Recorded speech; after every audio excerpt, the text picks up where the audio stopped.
There are many things that make games into good games, but it's learning what turns AAA titles into entire dumpster fires that is important.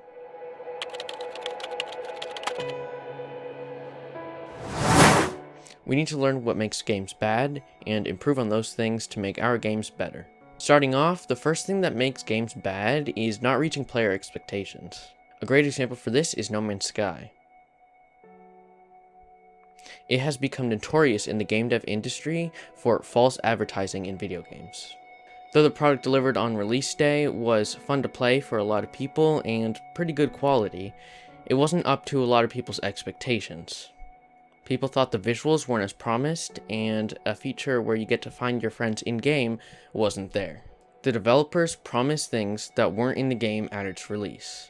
There are a few constraints that could have caused this, such as lack of time or technical constraints. And talking about lack of time, that is the next thing that causes bad games. A great example for this one is Sonic 2006. Even though the game was nowhere close to being complete, it was rushed out for the holiday season and Sonic's 15th anniversary. Any existing and known bugs were not fixed, along with any other design issues. Planned features were also dropped, and the story was poorly written and convoluted.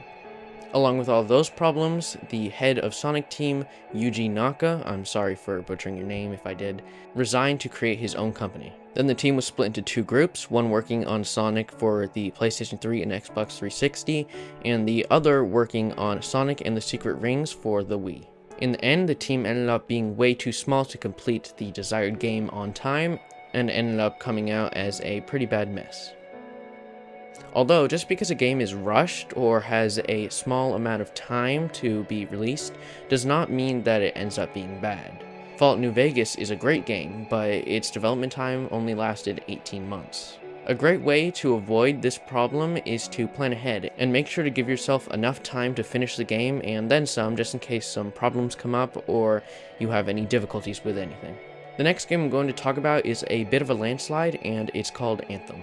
First off, it's an online-only game, meaning unless you play on PC, you need a paid subscription just to play it. Another downside to it being online-only is that the servers are actually pretty bad for it, so you would disconnect often. The game is also just a repetitive, uninspired looter-shooter. Along with the game being incredibly boring, it also has tons of glitches and bugs. Not even the story is very interesting, with major plot holes. The story was given to you by characters speaking to you during combat, which over sound effects such as gunshots and explosions, it actually became hard to hear, which further fogged the plot. Lastly, loading screens were very frequent and they took way too long. Some would even take up to 5 whole minutes long, which is longer than some quests. Now we have a game called Bubsy 3D. This one I count as one of the games with the worst graphics ever. The entire environment is textureless polygons, and the ground is just a checkerboard. One way this can be excused is the fact that it was only on the PlayStation 1, so 3D graphics were new in games, and a lot of people weren't experienced with that. Although compared to other titles that were released alongside of it, such as Gran Turismo, it is quite bad. Just because it is known for the worst graphics among games, does not mean that is the only part of it that lacks. The story is terrible, and so is the level design, and even all of the mechanics and the engine is messed up. A way to fix this would be to have people with the correct skills. This can also be caused from a lack of time and planning, as stated before. So things that make bad games are a lack of time and skill, or when expectations are set too high or get too high and the game does not live up to it. Individual components of the game are also big factors in this, such as level design, story, graphics, and controls. There are great games whose only flaw was their bad story or gameplay, such as The Order. Although I'd say that as long as you plan ahead and have the right people on your team, it is easier to keep your game from becoming bad.